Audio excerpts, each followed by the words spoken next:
Hello বন্ধুরা, blogger পূজা দেব চ্যানেলের পক্ষ থেকে জানাই তোমাদের সবাইকে অনেক অনেক ভালোবাসা। আমি পূজা, নদিয়া জেলার ছোট্ট একটি গ্রাম থেকে। তোমরা কে কোথায় থেকে আমার ভিডিওটা দেখছো প্লিজ কমেন্টে জানিও। তো তোমরা সকলে কেমন আছো? আশা করছি সকলে ভালো আছো, সুস্থ আছো। তো আজকের ব্লগটা থাম্বনেলের টাইটেল দেখে নিশ্চয়ই তোমরা বুঝতে পেরেছো। তো ভিডিওটা পুরোটা দেখার অনুরোধ রইল। তো চলো ভিডিওটা দেখতে থাকো। সকালে ঘুম থেকে উঠে সমস্ত কাজ করে নিয়েছি, আর এখন সকালে ব্রেকফাস্টটা নিয়ে বসে গেছি। কালকের একটুখানি তরমুজ ছিল, তরমুজটা যেহেতু গরমে খারাপ হয়ে যাবে তাই তরমুজটা আর একটা শসা কেটে নিলাম সকালবেলা। আর কিছুটা পরিমাণে বাদাম নিলাম, যেহেতু আমরা সকালে চাটা খাই না, মানে খুব কম। শীতকালে মোটামুটি খাই, গরমকালে তো একদমই খাওয়া হয় না, তো সেজন্য সকালে চাটা খাই না। আর প্রত্যেক দিন না নিয়ম করে সকালের খাবারটা আমার একদমই খাওয়া হয় না। কখনো খেতে খেতে একদম দুপুরের ভাত, কখনো আবার একদম 10টা বেজে যায় কিছু খেতে। কি বলো তো, ডাক্তারও বারণ করেছে, কিন্তু ওই যে আমার না সকালে একদমই খেতে ভালো লাগে না, আমি খুব কম মাঝে মধ্যেই খাই। তো যাই হোক, আজকে একটু বাদাম খেলাম।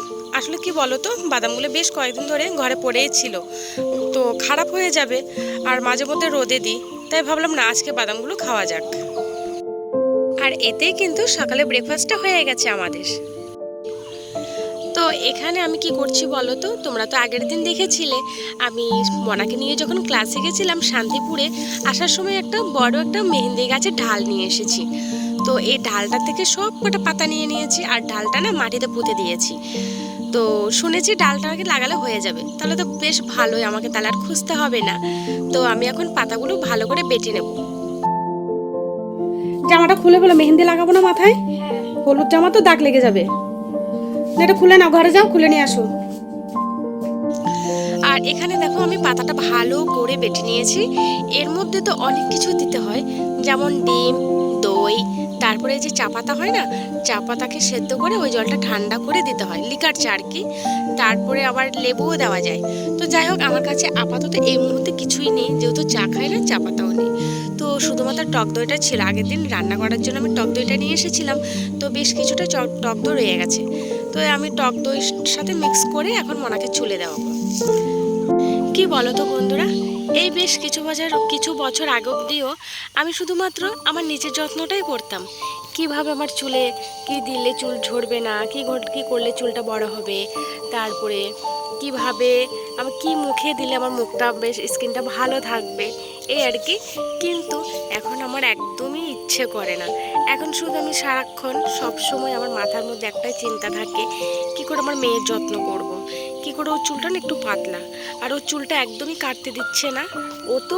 ওকে তো আমি ম্যানেজ করে নিতে পারবো, একটু ধমকি দিয়ে বা একটু ভয় টয় লাগিয়ে আমি ওর চুলটা ঠিক আমি কেটে দিতে পারবো। বাট ওর থেকে বড় হচ্ছে কি আমাদের ঘরে 2-3 জন ব্যক্তি, সেটা হচ্ছে আমার মা বাবা আর ওর বাবা। তো এরা তো একদমই ওর চুলটা কাটতেই দেবে না আমাকে। আমি বললাম যে চুলটা কেটে দিই, এখনও তো ওর ছোট, চুল রাখার বয়স হয়নি, কিন্তু না, চুল কাটা যাবে না।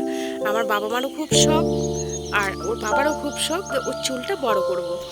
তো এই হচ্ছে ব্যাপার, যার জন্য আমি চুলটা কাটতে পারছি না। তো যাই হোক, সেই জন্য তোমার চুলটা ওকে একটু বেশি করে যত্ন করতে হবে, যেহেতু এখনও ছোট, ও কিছুই করতে পারে না। তো আমি সবসময় চেষ্টা করি যে সপ্তাহে একদিন আমি হেনা দিতাম। তো এখন যেহেতু আমি মেহেন্দি পাতাটা হাতের কাছে পেয়ে গেছি একদম, এটা হেনার থেকেও বেশি কাজ করে, হেনার থেকেও মেহেন্দি পাতাটা হেনার থেকেও বেশি কাজ করে, একদম ন্যাচারাল। তো আমি তো প্রায় অনেক দিন ধরে খুঁজছি, অনেক দিন বলতে গেলে খুঁজেই পাচ্ছিলাম না কিছুতেই। যাই হোক, এখন হাতের কাছে পেয়েছি, আর ওখান থেকে দরকার হলে, এবার তো আমাকে এমনিতেই একটা ঢাল দিয়েছে, তো এরপরে কি করব, আমি কিনে নিয়ে আসবো ওদের থেকে, বেশ কিছু পাতা অল্প অল্প করে কিনে নিয়ে আসবো। তো ওটা আমার মনাকে আমার মাথায় সপ্তাহে বা 15 দিনে একবার করে মাথায় দেওয়া। আর কি বলো তো, এটা দিলে না চুলের ভালো গ্লেজ হয়। তো যাই হোক, মনের মাথায় আমি মেহেন্দিটা পরিয়ে দিয়েছি, দিয়ে এখন এটা শুকাবে। আর ও তো আজ স্কুল যাবে, তাই ভাবলাম না শুকাতে শুকাতে ভাতটাও খাইয়ে দিই, না হলে আবার স্কুল যেতে লেট হয়ে যাবে। তো ওকে ভাত টাত খাইয়ে স্নান করে চুলে শ্যাম্পু করে দিয়েছি, আর ও তো খুব খুশি। আমি যখনই ওকে চুলে বা ওর মুখে কিছু দেওয়াই না, ও খুব খুশি থাকে, ও ভাবে কি না অনেক সুন্দর হয়ে গেছে। তো একদম শ্যাম্পু ট্যাম্পু করে ওকে আমি রেডি করিয়ে দেবো এখন স্কুলে যাওয়ার জন্য। তো তো সকালে তো আমার এই অবধি এটুকুই কাজ। তো আর আজকে না রান্নাবান্নার ঝামেলাটাও আমার নেই, সেজন্য আমি একটু ফাঁকা আছি। কালকের অনেক কটা বেশ তরকারি রয়ে গেছে, তো সেটা শুধুমাত্র ভাতটা করেছি, তো এটা দিয়ে আজকে আমাদের হয়ে যাবে। আর দেখো এদিকে আমার মনাও স্কুলে চলে গেল, আর এখন আমার একদম ফাঁকা টাইম। তো এর ফাঁকে যে কাজগুলো আছে সেগুলো আমি করে নেব। তো ভাত রান্না করার পর ভাতগুলো একটা গামলাতে নিয়ে নিয়েছি, না হলে না ভাতগুলো ভিজে যায় নিচে দিয়ে। তো আর ভাত খাওয়া হয়েছে, সে বাসনগুলো আমি ধুয়ে নেব। আর এখানে দেখো বেশ কুলের আচারগুলো মাঝে মধ্যে একটু রোদে দিতে হয়, না হলে খারাপ হয়ে যায়। তো আমি কুলের আচারগুলো রোদে দিয়ে দিলাম। তারপরে একদম স্নান করে চলে এসেছি। স্নান করে চলে এসে দেখো আমি ঠাকুরের বাসনটা মেজে নেব ভালো করে, কারণ মনা যেদিন ঠাকুর দেয় ও তো ভালো করে মাজতে পারে না, আর আমি যেদিন ঠাকুর দিই সেদিন ভালো করে মেজে ঘষে রেখে দিই।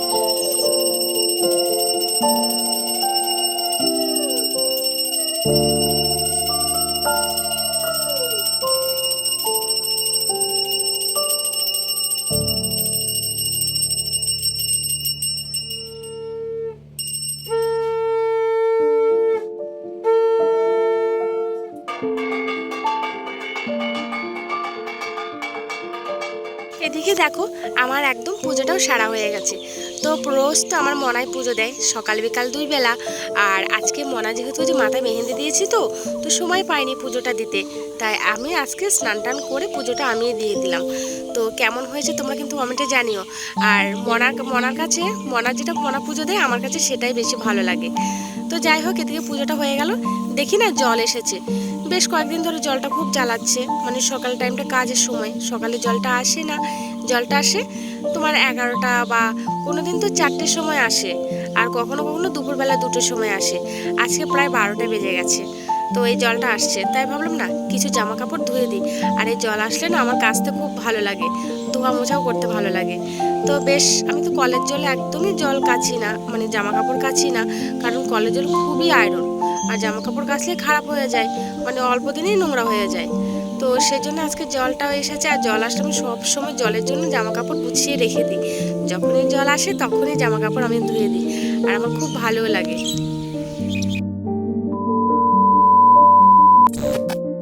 আর একদম চলে এসেছি বিকেলে। তো বিকেলে আমি জামা কাপড়গুলো শুকিয়ে গেছে তুলে নিচ্ছি। আর আজকে তো যাব, তোমরা তো থাম্বনেল আর টাইটেল দেখে অবশ্যই বুঝতে পেরেছো, আজকে যাব চড়ক দেখতে। আমাদের এই যে গ্রামে এত সুন্দর চড়ক মেলা হয়, বিভিন্ন জায়গায় হয়, তো আমরা তেমন দূরে কোথাও যাই না, কাছাকাছি যে চড়ক মেলাগুলো হয় শুধুমাত্র সেগুলোই দেখতে যাই। আর আজকে হচ্ছে আমার মনাদের চড়ক মেলা, মনাদের মাঠে, স্কুল মাঠে চড়ক মেলা। তো দেখো এটা আমার ভাইয়ের ছেলে, তো ভাইয়ের ছেলেকে একটা বেলুন কিনে দিয়েছি। আর এখানে দেখো চড়ক মেলার মানে যে চড়ক ঘোরাবে না সেটা প্রস্তুতি চলছে। তো তোমরা দেখো, আশা করছি তোমাদের একটু হলেও ভালো লাগবে। তো এদিকে দেখো আমরা তো চড়ক দেখতে এসেছি, কিন্তু এর জন্য তো আমরা চড়ক কি দেখবো বলো, ওকে দেখবো না চড়ক দেখবো? এতটা পরিমাণে দুষ্টুমি করে। আর দেখো খালের নমস্কার করছে, খালি নম করছে যে না, মনার দিকে ওকে জ্বালাচ্ছিল, কিন্তু তারপরে না, ও তো কিছুতে ওঠার পাত্রই নেই, আর উঠে মনার দিকে তাকাবে আবার প্রণাম করবে। কি বলতো, শেষ পর্যন্ত একদম ওই চড়কের গাছের ওখানে চলে গেছে, ওখানে গিয়ে প্রণাম করে এসেছে শেষের দিকে।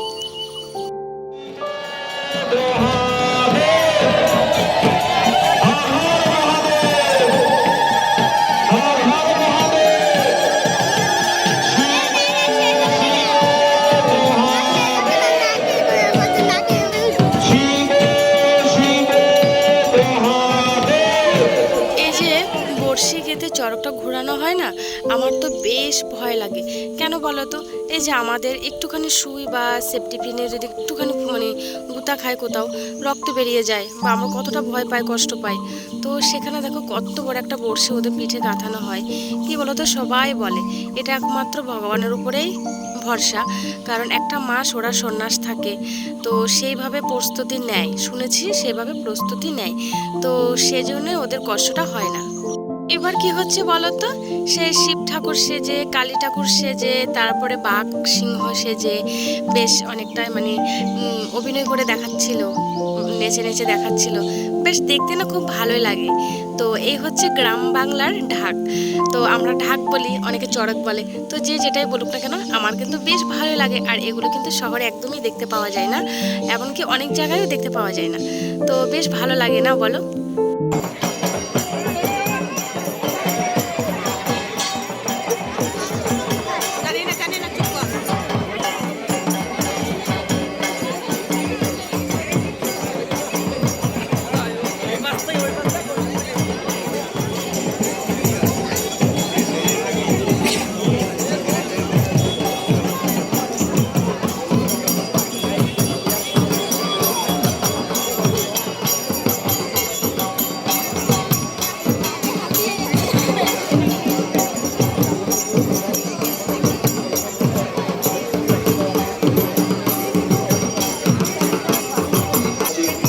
Alo chick, alo chick, alo, alo chick, alo chick.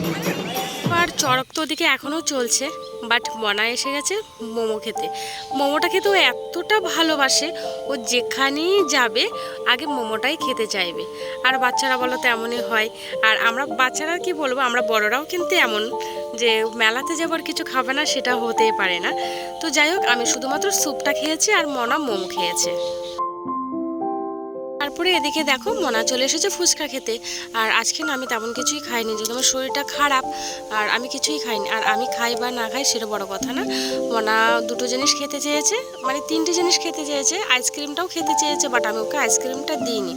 যেহেতু মোমোটা খাওয়া হয়েছে আর ফুচকাটাও খাওয়া হয়েছে, তো এর মধ্যে যদি আইসক্রিমটা খেত তাহলে হয়তো একটু পেটের সমস্যা হতে পারতো। আবার যে এখন যে ঠান্ডা গরম পড়ছে না, আমি আইসক্রিম খেয়ে আমার ঠান্ডাটা লেগে আছে, তাই ওর জন্য আমি ওকে আর আইসক্রিমটা খাওয়াইনি। সো ফ্রেন্ডস, এখন বাড়ি চলে এসেছি। আর এখন প্রায় রাতের 9:30 বাজে। বাড়ি চলে এসেছি আর মনাও খুব টায়ার্ড, আমিও এই যে দেখো আমার মনা শুয়ে আছে, কারণ অনেক গরম। এখন রাত প্রায় 9টা 9:30 বাজে, তা এখনও গরম, পুরো দুপুরের মতো। তো চলো, আর আমাদের চড়ক মেলা, মানে আমাদের এই যে গ্রামের চড়ক মেলা কেমন লেগেছে তোমাদের অবশ্যই কমেন্টে জানাবে। তো ভিডিওটা যদি ভালো লাগে পাশে থাকবে। তো দেখা হবে নতুন আরেকটা ভিডিওতে। সকলকে টাটা, বাই বাই।